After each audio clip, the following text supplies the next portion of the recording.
नमस्कार मु प्रतिमा संपूर्ण यूट्यूब चैनल को आपण मानको स्वागत करुछि। आज मु आपण मानको मो द्वारा लिखित हिंदी कविता नारी की बाणी रो अनुवाद जहाँकि मु ओडिया रे करिथिले ताको आवृत्ति करने को जाउछि।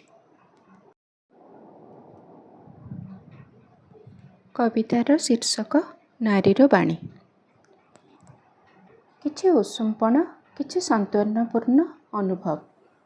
सकाळर चाहा परी मागणार गोटे ढोक, टिके धुआं और अल्प किछि महक।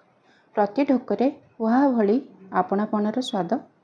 एहा ही एक नारीर महस्वधी बंचिबार।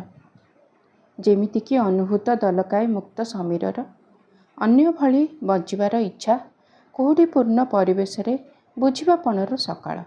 तार आउ कौन आवश्यक? निजको साब्यस्त करबा पई ढंगरे जीवा भी कौन अपराध?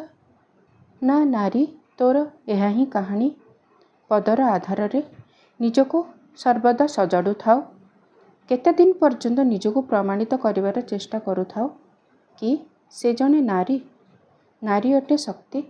संपूर्ण संसारर से माटे एक निश्वासर, बसाटे स्नेहभरा अनुभवर, स्वप्नभरा आशार आकांक्षार। ताको केवल आवश्यक सम्यक मुक्तपण, एक चाहिबापणर अनुभव, जोठी से कहि परिबो हाँ मु नारी सबुठु भारी। धन्यवाद। कविताटी जदि आपण मानकु भल लागिछे तेबे बहु मात्रा रे लाइक कमेंट शेयर आउ सब्सक्राइब करिया को भूलिबे नहीं।